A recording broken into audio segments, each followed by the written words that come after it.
हम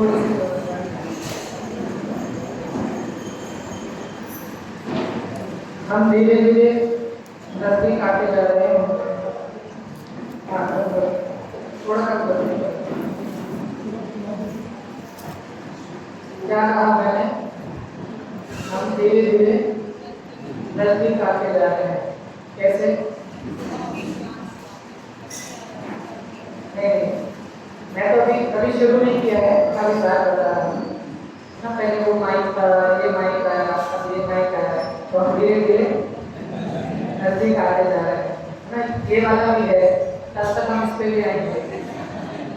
हम धीरे धीरे नजदीक आ रहे हैं। प्रयास करना आप भी धीरे धीरे नजदीक आए। प्रारंभ करते हैं।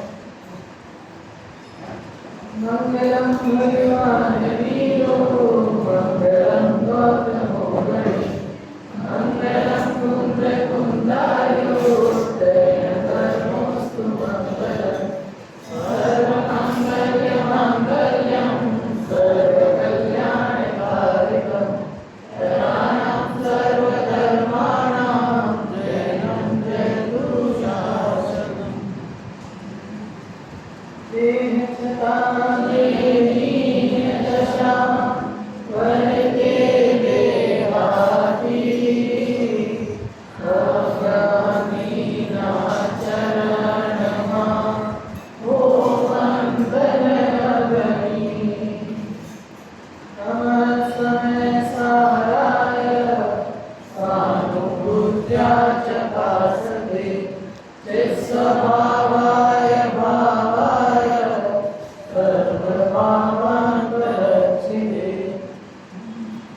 प्रदक्षिण महापर्व का आज चतुर्थ दिवस, उत्तम शौच धर्म का दिन। कहीं कहीं उत्तम सत्य भी माना जाता है, कहीं उत्तम शौच भी माना जाता है। जब कषाय की अपेक्षा से अपन देखते हैं तो उत्तम शौच पहले आता है ना। क्रोध, मान, माया, लोभ। लेकिन धर्म में तो कोई क्रम नहीं है ना। धर्म में तो कोई क्रम नहीं है ना। चाहे तो आज उत्तम शौच है तो आज उत्तम समय है कि नहीं है? क्या कहा? आज उत्तम शौच है ना, तो आज उत्तम समय है कि नहीं है? उत्तम आदर है कि नहीं है? उत्तम आदर है कि नहीं है? अच्छा चलो, और 10 दिनों के बाद सभी है। 10 दिनों के बाद उत्तम क्षमा रहेगी कि नहीं रहेगी? ये क्षमा तो रहेगी, हम नहीं रहेंगे ना। क्षमा तो यहाँ रहेगी, लेकिन ना हम गायब हो जाएंगे ना। मुमुक्षु हमारे नाम के साथ टैग लगाया ना। कौन सा टैग लगाया है? मुमुक्षु। किसे कहते हैं मुमुक्षु? कौन सी जाति है? कलमी व्याख्या कर दी ना जाति की। तो कौन सी जाति है मुमुक्षु? मोक्ष जाने के अभिलाषी। मुमुक्षु जो बोलते हैं ना, कौन सी जाति के मुमुक्षु? कौन सी जाति के मुमुक्षु? ना मुमुक्षु किसे कहते हैं?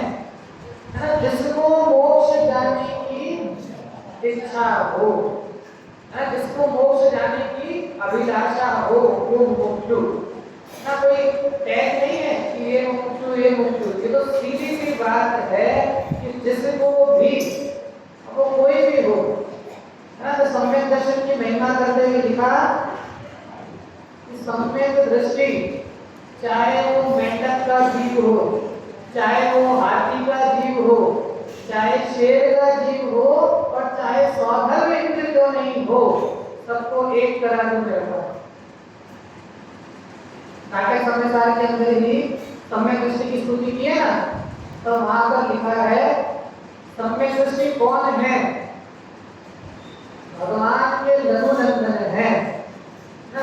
पढ़ना कभी केली करें जिन मार्ग में ना, जिन माही दिनेश्वर के लघुनंदन ना। केली करें शिव मार्ग में जब माही दिनेश्वर के लघुनंदन। कैसे है सम्यक दृष्टि जीव कि जग में रहते हुए भी, लेकिन किसके पुत्र कहा? किसके पुत्र कहा? दिनेश्वर के। हम भी दिनेश्वर भगवान के पुत्र हैं कि नहीं है?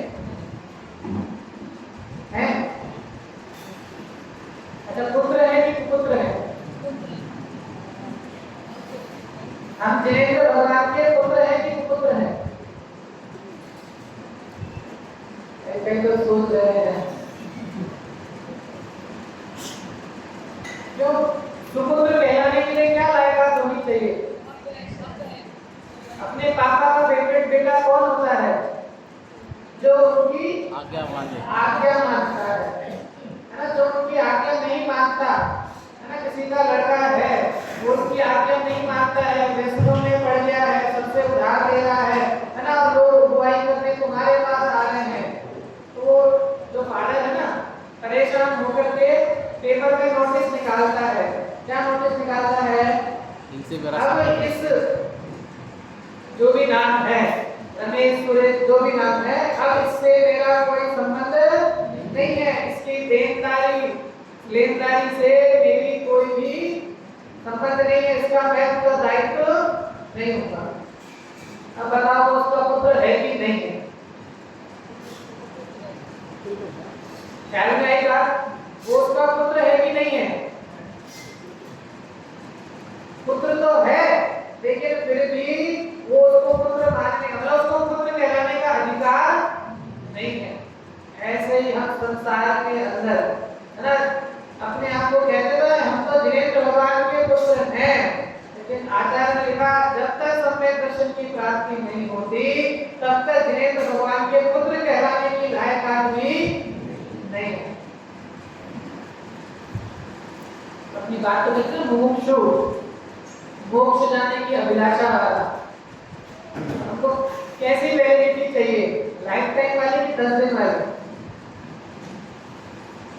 वैलिडिटी होती है ना हर चीज, कैसी वैलिडिटी चाहिए? लाइफ टाइम वाली कि 10 दिन वाली?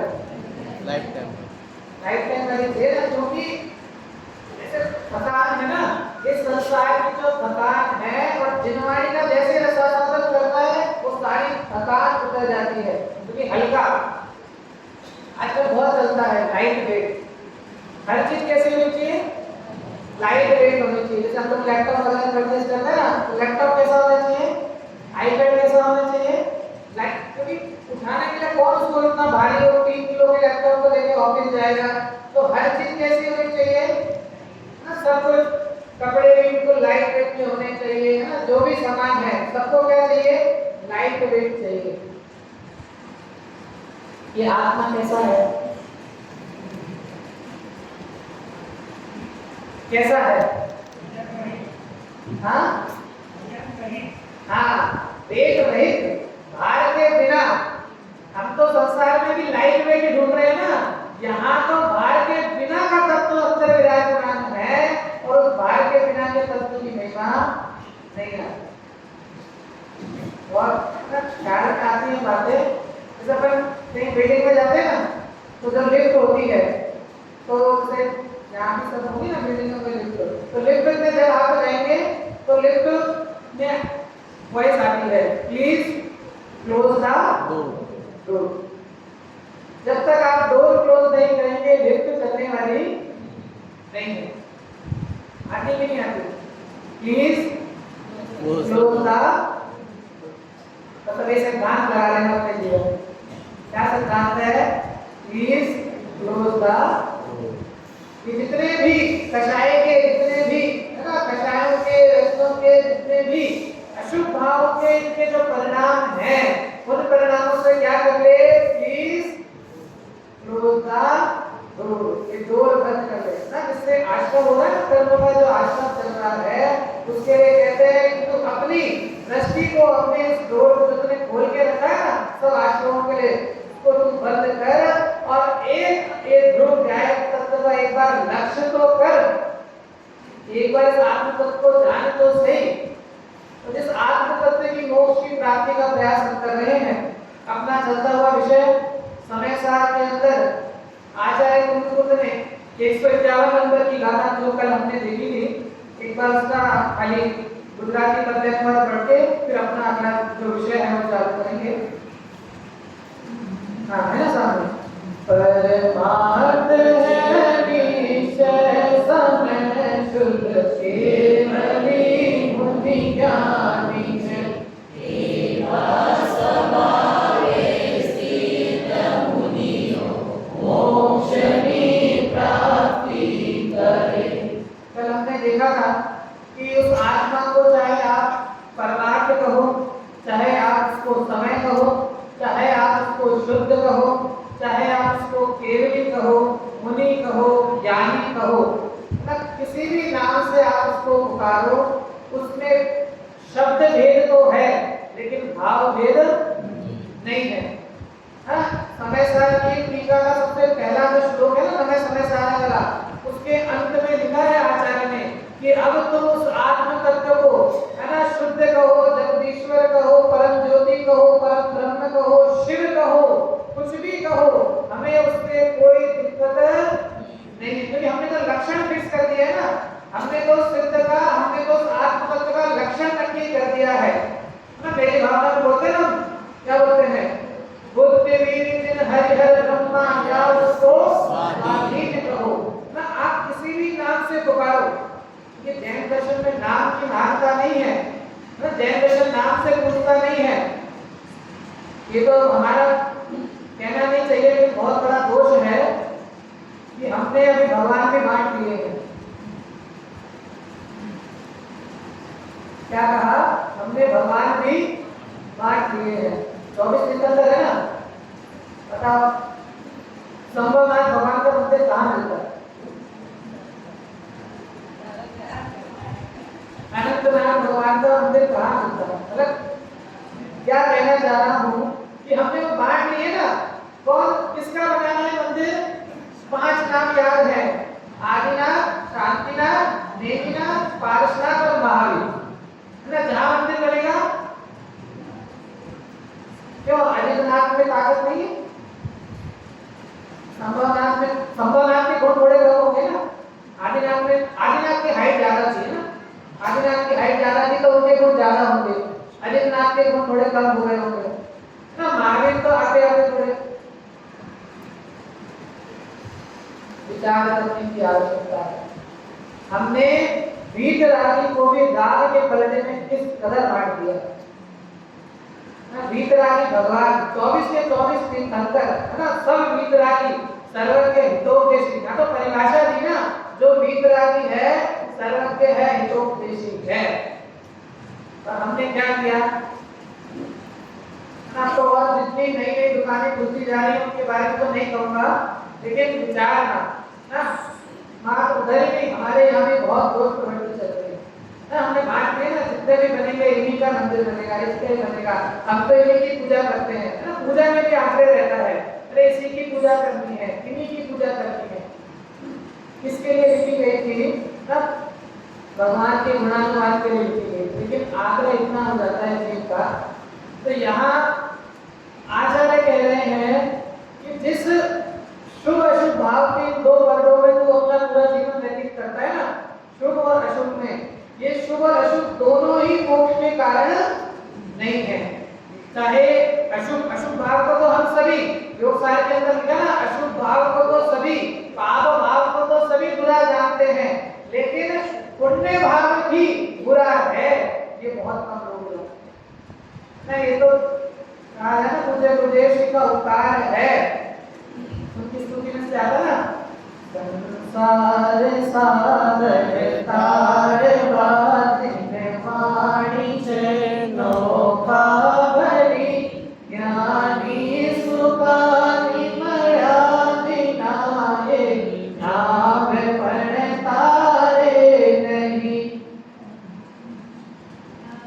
आकार पाशु भात ज्ञानी सुखानी बहु दो दो, मुझे पुण्य राशि पढ़ो, हो गुरु कहने तू नाविक बनो।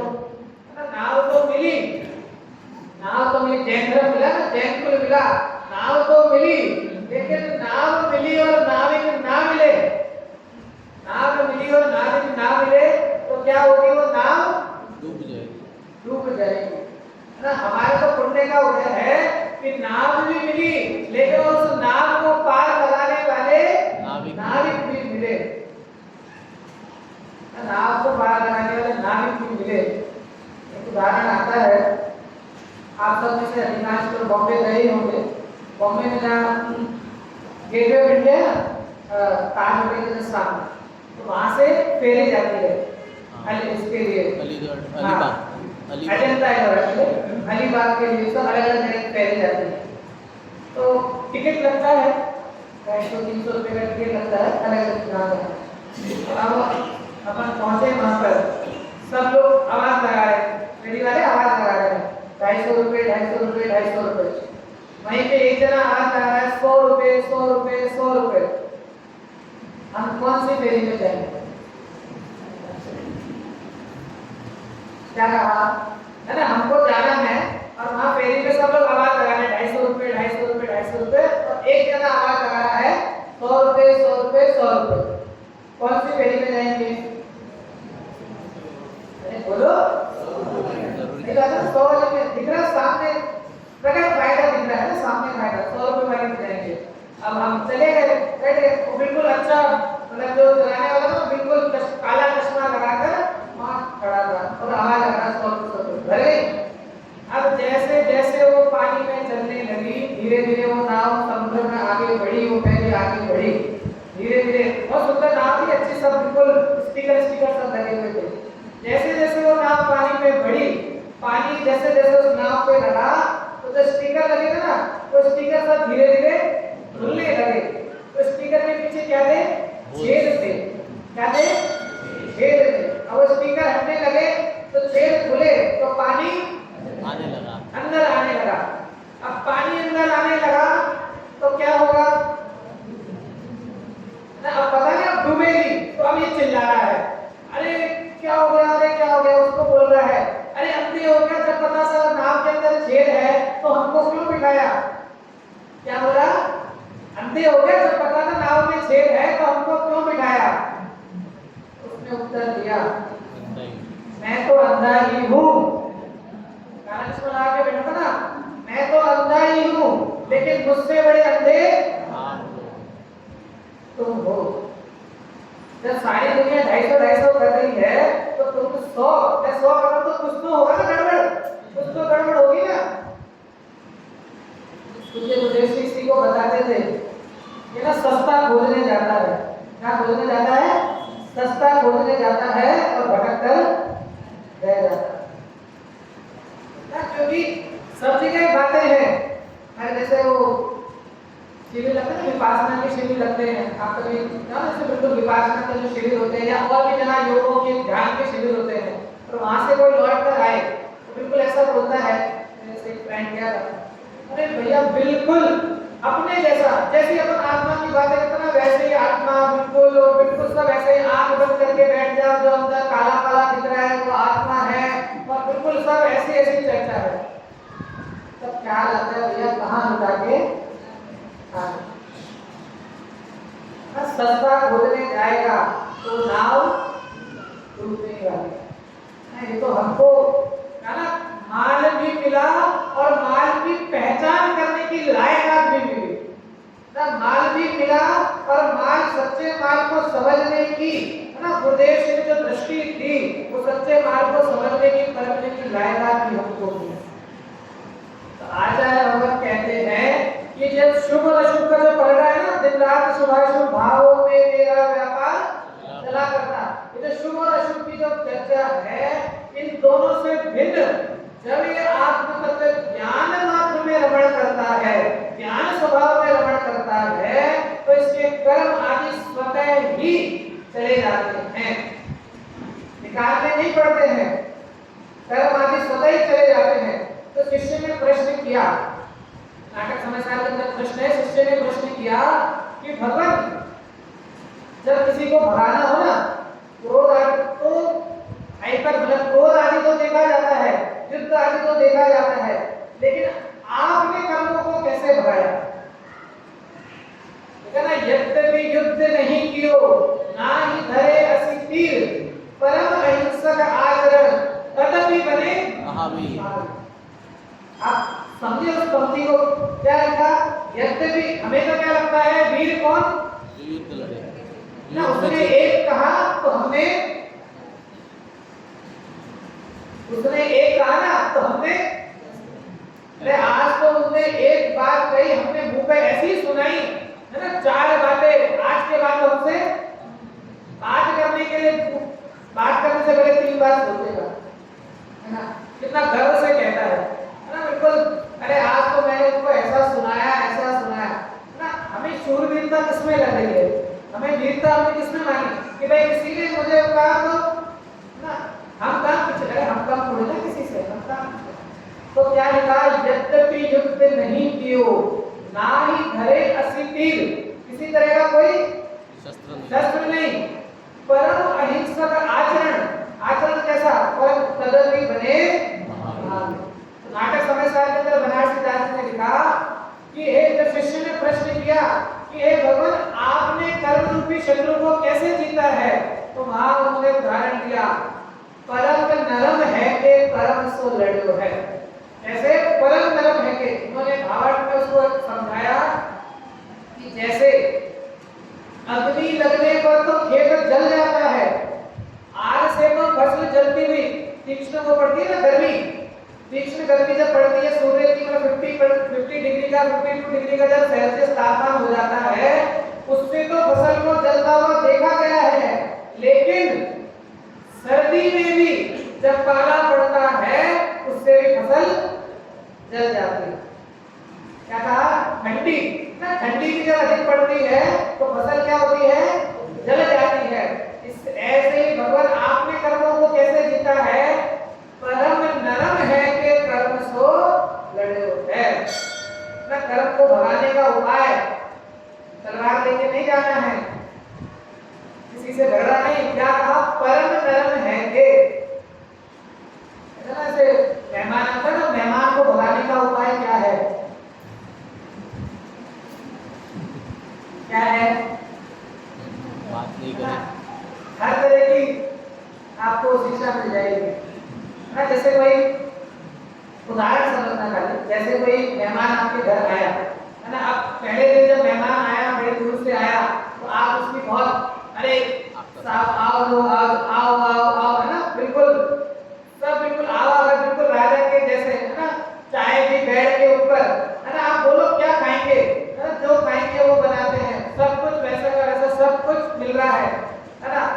एक दिन हुआ, 2 दिन हुआ, अब मेहमान तो कितने दिन का होता तो 2 दिन है ना, लेकिन अब मेहमान को लगा यहाँ तो क्या है, मजा है ना, यहाँ तो आनंद आ रहा है, तो क्या करना, यहाँ रुक जाते हैं, है ना। तो अब 2 दिन तक तो सब लीलाधर है ना, सब बिल्कुल लीला लहर चल रही है 2 दिन तक। तो अब उसके बाद जब सामने वाले को लगा कि अब ये जाने का नाम नहीं ले रहा है, तो अब क्या होगा, पहले जो चाय बैठ कर मिलती थी, अब वो है ना पीनी है तो बाहर आओ ना, टेबल पर आओ, है ना। जो पहले जो तुम बोलो वो बनता था, अब जो बना है वो खाना है ना। धीरे धीरे और 1-2 दिन गए तो और धीरे धीरे क्या क्या हो क्या रहा है, उपेक्षा की जा रही ना। तो जैसे जैसे उपेक्षा हुई वैसे वैसे उसको लगा अब यहाँ हमारी ना दाल करने वाली नहीं है, अब क्या करो, अपना बोरिया बिस्तर उठाओ और चलो। तो वैसे ही ये कर्म आदि जो है ना, ये जितने भी कर्म आदि हैं, इनसे क्या किया, इनकी भगवान आपने उपेक्षा करना शुरू कर दी। मुनि राजा ने क्या किया, उन कर्मों की उपेक्षा करनी शुरू कर दी, उन कर्मों से अपने आप को दूर हटा लिया, उपेक्षा करनी शुरू कर दी। तो ये कर्म धीरे धीरे क्या हुए, स्वतः ही, निकालना नहीं पड़ा, ये कर्म धीरे धीरे स्वतः ही आपसे क्या हो गए, दूर हो गए। और उस दूर होने का जो मुख्य कारण, कल हमने टीका पढ़ी थी ना, आज उसका भावार्थ पढ़ते हैं। क्या हम 153 गाथा का भावार्थ, उसका मुख्य कारण क्या, तो वहां लिखते हैं कि उसका मोक्ष का ना, कर्मों से रहित अवस्था मोक्ष, तो उस मोक्ष का उपादान तो आत्मा ही है।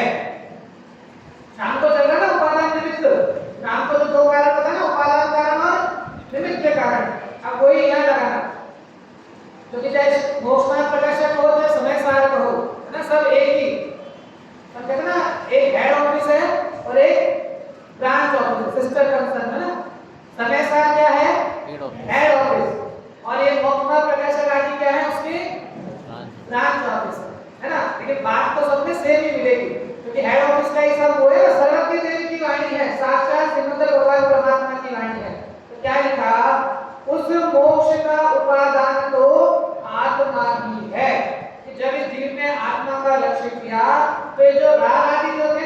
और राघा जी क्या हुए, नाश को प्राप्त हुए। थोड़ी देर राग का स्पंदन तो दिखाई देता है, जैसे छिपकली होती है ना, छिपकली की पूंछ कट जाती है तो पूंछ कटने के बाद वो थोड़ी देर तक तो हिलती है, उसके बाद क्या हो जाता है, शांत हो जाती है। तो उसी प्रकार जब मुनिराज ने आत्मा की तरफ लक्ष्य किया तो जब राग आती है ना, थोड़ी देर तो राग आदि का हलन चलन दिखाई देता है, लेकिन उसके बाद ये राग आदि क्या हो जाते हैं, शांत हो जाते हैं, मतलब आपसे दूर चले जाते हैं। हमें करना है कि नहीं करना, ये विधि हमें अपनानी है कि नहीं अपनानी, मोक्ष की प्राप्ति अपना गोल नक्की करना। सबसे पहले अपना गोल नक्की करना कि वास्तव में ना मुझे मोक्ष हितरूप हासिल होता है कि नहीं। क्या लिखा, मोक्ष का उपादान तो आत्मा ही है। आत्मा है नहीं लिखा, आत्मा ही है ना। मोक्ष का उपादान का मतलब नाम की बात करें तो उपादान का तो स्वयं कार्य रूप परिणमित होता है। मतलब जो मोक्ष होगा ना वो कोई अलग नहीं, यही जो आत्म तत्व अपने अंदर विराजमान है ना। कई लोग उदाहरण देते हैं ना, बहुत सिंपल सा, कि चाय बनाना कठिन है और मोक्ष जाना सरल है ना। क्योंकि वहां तो सबने सुना ही होगा, बहुत फेमस उदाहरण है कि वहां पे इतनी सारी निमित्तों की आवश्यकता पड़ती है, लेकिन यहाँ तो क्या करना है, स्वयं को ही आधार बनाना है ना, कुछ ही नहीं करना ही नहीं है कुछ, है ना। खाली जो अपने अंदर विद्यमान है ना, प्राप्ति करनी है। इन शॉर्ट में क्या, प्राप्ति करनी है ना। गुरुदेव तो बार-बार कहते हैं ना कि बना बनाया भगवान है, भगवान बनना नहीं है, बना बनाया भगवान है, लेकिन जैसे मुट्ठी में रखा हुआ सोना भूल गया है, वैसे ही अपने भगवान स्वरूप को भूल गया है ना। राजा आपके घर पर आए और आपके घर पर आकर भीख मांगे तो राजा को भीख देना उसका सम्मान है या राजा को राजा बनने का ज्ञान कराना उसका सम्मान है? क्या कहा, राजा आपके घर पे भीख मांगने आए और उसको भीख देना उसका सम्मान है या उसकी महिमा उसकी ताकत का ज्ञान कराना उसका सम्मान है? वही आचार्य यहाँ कर रहे हैं कि जो अब तक अनंत काल से है ना भोगों का भिखारी बनकर घूम रहा है, तेरी सत्ता तो चैतन्य, अपना चैतन्य जाति, तेरी जाति कौन सी है, चैतन्य जाति वाला तू है। आज भाई साहब ने भक्ति की थी ना, प्यारे ज्ञान की मूर्त, उसके अंदर जो पंक्ति आ गई ना, ये सब मेरे विजाति हैं, समझे ना, ये सब मेरे विजाति है। जितनी भी बाहर की चीजें ना सब क्या है, ये सब मेरे विजाति हैं, मेरी जाति वाले नहीं हैं। मेरी जाति कौन सी है, चैतन्य जाति मात्र वस्तु है। तो ऐसा मोक्ष का उपादान तो आत्मा ही है और परमात्मा से आत्मा का ज्ञान स्वभाव है। ज्ञान क्या है आत्मा का, लक्षण का ना, असाधारण लक्षण। कौन सा लक्षण का है, असाधारण लक्षण। क्यों, क्योंकि ज्ञान आत्मा के सिवा बाकी के जो द्रव्य है ना, उत्कल में ज्ञान है, धर्मास्मिकाय में, अधर्मास्मिकाय में, काल में, बाकी जिसमें है ना आकाश में, इनमें ज्ञान है। तो ज्ञान किसमें पाया जाता है, जीव तत्व। तो इसके लिए ज्ञान को जीव का आत्मा का क्या कहा, असाधारण लक्षण है ना। अपन पढ़ते हैं ना, मालूम है साधारण गुण होते हैं, विशेष गुण होते हैं। साधारण गुण तो सब में पाए जाते हैं, है ना, अस्तित्व, वस्तुत्व, प्रमेयत्व, प्रमेयत्व, गुणवत्व, प्रदेशत्व। तो मैं बार-बार कहता हूँ पाठशाला जाना ना, बड़े होते भी हो गए तो चिंता मत करना, क्योंकि अगर बेसिक नहीं आएगा ना तो फिर आगे की बात भी सब ऊपर से जाती जाएगी। क्योंकि 10 दिन में तो मैं सब कुछ तो आपको पढ़ा नहीं सकता कि आप सोचो 10 दिन में आप कलेक्टर बन जाओगे, तो है ना, 10 दिन में आप यूपीएससी क्लियर कर लोगे, तो होने वाली नहीं है। पूरे साल की प्रक्रिया, पूरे जीवन की प्रक्रिया है। क्या कहा कि जो मोक्ष का उपादान आत्मा का ना, और वो ज्ञान क्या लिखा, परमार्थ से, निश्चय से आत्मा का ज्ञान स्वभाव है। जो आत्मा ना, फिर आगे लिखा जो ज्ञान है सो आत्मा है और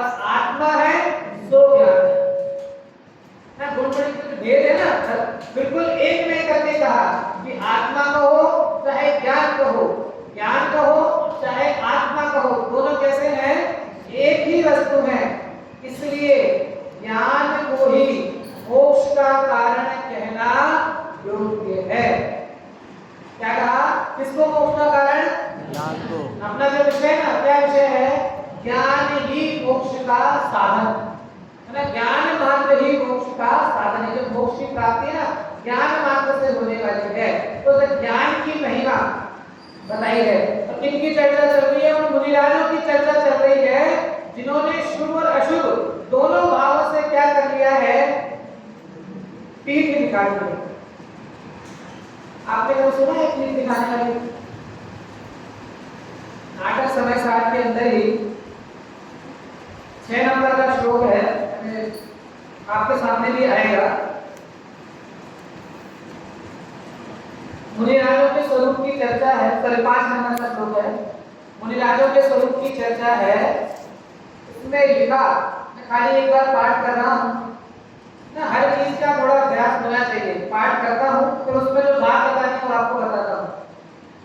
ज्ञान को उजागर सहज सुख सागर सुगुण रत्नाकर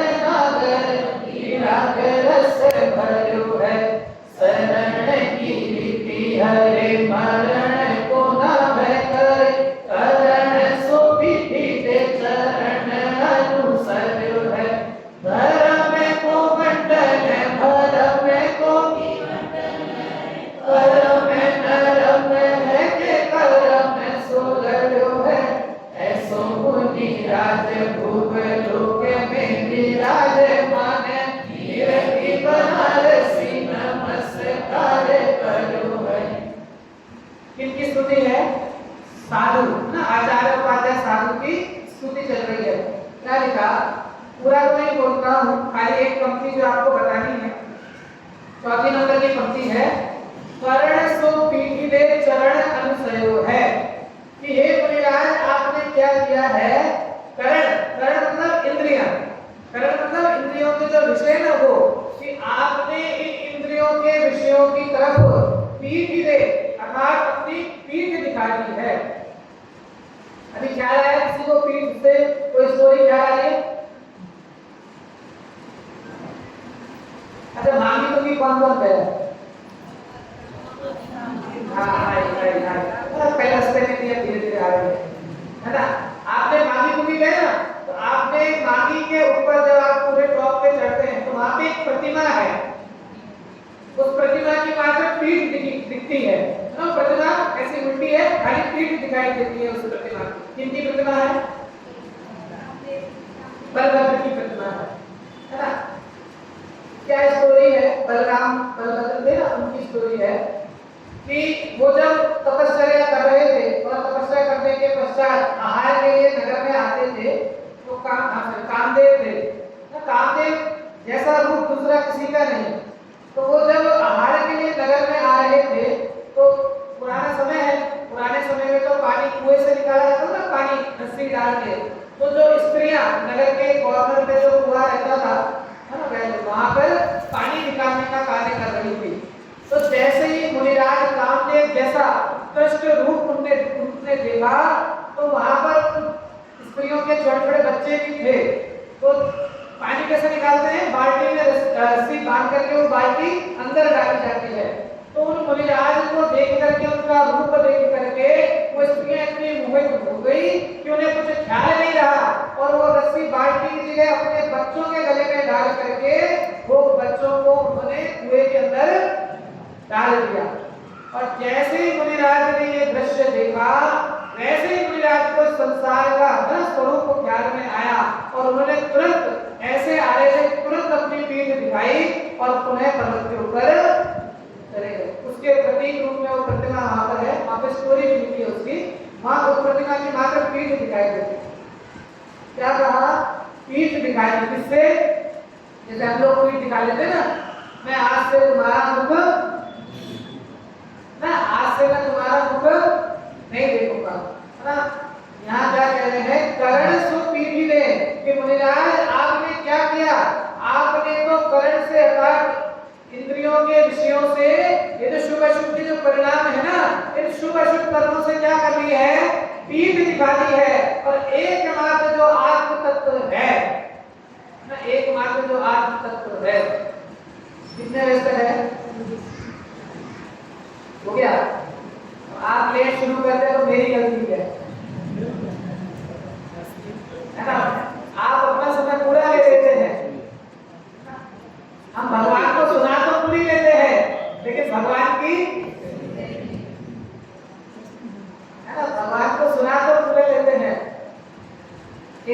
श्लोक आता है, बचपन में स्कूल में पढ़ा था, लौकिक के उसमें है, सत्य अहिंसा और दया से बस इतना ही नाता है, सत्य अहिंसा और दया से बस इतना ही नाता है, दीवालों पर लिख देते हैं दिवाली पर खुद जाता है। क्या कहा? सत्य अहिंसा और दया से बस इतना ही नाता है, दीवालों पर लिख देते हैं दिवाली पर खुद जाता है। ऐसी दशा नहीं हो हमारी। जितने भी सिद्धांत आगे ना, खुदना मतलब तो समझते हैं, गुजराती में क्या बोलते हैं? पोंछ देते हैं ना, उसके ऊपर कलर, दूसरा कलर उसके ऊपर चढ़ जाता है, वो समाप्त हो जाता है। तो ये जो बात बताई ना, अभी भगवान को हमने बहुत सुनाई है ना, 2-2.5 घंटे हमने भगवान को बहुत सुनाई। अब भगवान का जो असर है ना, सर्वज्ञ की वाणी ना, उसको सुनने का जब असर आता है, जब जीव ना आड़ोडाई करता है ना, गुजराती में होता है ना, आड़ोडाई करता है, ऐसे ऐसे वो करता है। तो क्या लिखा कि मुनिराज ने तो, नियम सार में लिखा है कि मुनिराज तो, है ना, ज्ञानी जीवों के लिए लिखा पहले कि ज्ञानी जीव संसार के प्रति आलसू हैं और अज्ञानी मोक्ष मार्ग के प्रति आलसू हैं। और लिखा ज्ञानी जीव मुनिराजों ने तो मानो संसार से क्लोरोफॉर्म सूंघ ली हो, बेहोश करने की दवाई होती ना, मुनिराजों ने तो मानो संसार से क्लोरोफॉर्म सूंघ के बैठे हैं, है ना। कुछ भी हो, हमें उस संसार से कोई मतलब नहीं। क्या लिखा? करण सो पीठी दे चरण अनुसयो है, कि वो इस इंद्रियों के विषयों से उन्होंने अपनी पीठ दिखाई है और अपनी आत्मा में सम्यक चारित्र, चारित्र का जो निरंतर पालन करते हैं, ऐसे जो परम निरंतर मुनिराज हैं, कैसे हैं?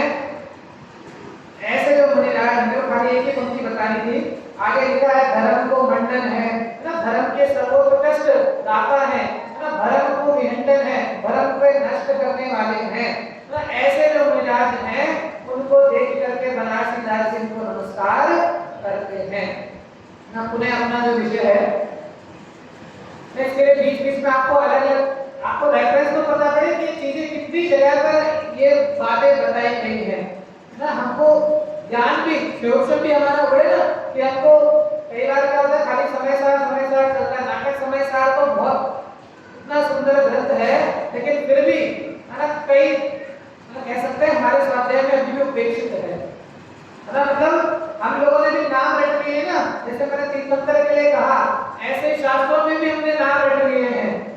किनका स्वाध्याय करना है? 2 नाम सबसे पहले है ना, समय सार, मोक्ष मार्ग प्रकाश है ना, इन 2 का करना। भूला भटका कोई आगे बढ़ गया तो प्रवचन सार पे चला गया, छेड़ाला पे चला गया, है ना, 2-3 और 4-5 नाम पे। लेकिन निर्माणी में कितने शास्त्र हैं, है ना, कितना आचार्य ने खोल कर बताया है ना, आत्मानुशासन हो, योग सार हो, इष्टोपदेश हो, कितनी आसान वाक्य है। इष्टोपदेश मतलब लिख दिया ना, पूरा सार लिख दिया, 88वें नंबर की गाथा, जीव जुदा मुद्गल जुदा, यही तत्व का सार, बाकी जो कुछ है याही को पूरी 2 पंक्ति में पूरा जिनागम बता दिया। क्या लिखा? जीव जुदा मुद्गल जुदा, यही तत्व का सार। बस एक लाइन को समझ ले अगर तू, ये जो जीव है ना, ये मतलब ये तो अजीब है, ये तो अजीब है। इस ये के अंदर जो बैठा है ना, वो उस जीव तत्व की चर्चा चल रही है कि जीव जुदा और मुद्गल जुदा, यही तत्व का सार, बाकी जो कुछ है याही को विस्तार। बाकी जितना भी जिनवाणी में लिखा ना, वो सब उसी का विस्तार किया। कहीं कर्म अपेक्षा से है, कहीं साता वेदनी की अपेक्षा से, कहीं असाता वेदनी की अपेक्षा से, है ना, अलग अलग अपेक्षाओं से कथन है। कहीं कर्म को उर्ध करके कहते हैं ना, अष्ट कर्म जो तू हेतु है तिनके 6 का करे उपाय। कहीं पे आत्मा की मुख्यता से कथन आएगा, क्या आएगा? कर्म विचारे कौन भूल मेरी अधिकाई। दोनों कथन है ना, एक जगह कर्म की मुख्यता से कथन किया, एक जगह आत्म तत्व की मुख्यता से कथन किया। भैया जिनवाणी में तो अलग अलग नयों से अलग अलग कथन आते हैं, हमको उनके अर्थ करने की पद्धति हमको समझ में आनी चाहिए। तो यहाँ आचार्य भगवत देव ने लिखा, अमृतचंद आचार्य ने लिखा कि उस आत्मा को चाहे ज्ञान को हो चाहे ज्ञान को कहो, आत्मा कहो, उनमें शब्द भेद तो है लेकिन भाव भेद नहीं है। और जो महाराज उन शुभ शुभ कर्मों को छोड़ करके ज्ञान मात्र उस आत्म तत्व में रमण करते हैं, वो मोक्ष को प्राप्त करते हैं। इसलिए ज्ञान को ही मोक्ष का कारण कहना योग्य है। ना क्या कहा? ज्ञान को ही मोक्ष का कारण कहना योग्य है। तो एक ज्ञान की हम सब प्राप्ति करें। पहले सम्यक दर्शन है ना, सबसे पहली सीढ़ी मोक्ष मार्ग की, वो सबसे पहली सीढ़ी जब प्राप्त होगी ना, सम्यक दर्शन होगा तो क्या होगा? अंत कर रहा हूं, सम्यक दर्शन होगा तो क्या होगा? पहले 2 हाथ थे, अब 4 हाथ हो जाएंगे, सर पर सिंह निकल जाएंगे। क्या होगा? सम्यक दर्शन होगा तो कंफर्मेशन हो जाएगा। बस अंतर इतना है, ये जो टॉर्च है ना, ये टॉर्च है, ये टॉर्च अभी इस तरफ है, ये टॉर्च अभी इस तरफ है, और जैसे ही सम्यक दर्शन हुआ ये टॉर्च इस तरफ हो गई। बस इतना सा अंतर है। भक्ति में बोलते हैं ना, सम्यक दर्शन हुआ तो क्या हुआ? आज हमारो उपयोग पलटो, चैतन्य चैतन्य वासी रहो रे। बस बहुत लंबा हो गया। क्या कहा? बस ये पंक्ति। सम्यक दर्शन हुआ तो क्या हुआ कि आज तक ये जो उपयोग बाहर में रमण करता था, आज तक ये जो टॉर्च इस तरफ थी, उपयोग जो बाहर में रमण करता था, सम्यक दर्शन हुआ तो क्या हुआ कि अब आज हमारो उपयोग पलटो, चैतन्य चैतन्य भास। ये चैतन्य तत्व मात्र ज्ञान में आता है। हम सभी अपने ज्ञान में इस चैतन्य तत्व का लक्ष्य करें और शीघ्र मोक्ष की प्राप्ति करें, इसी भावना के साथ।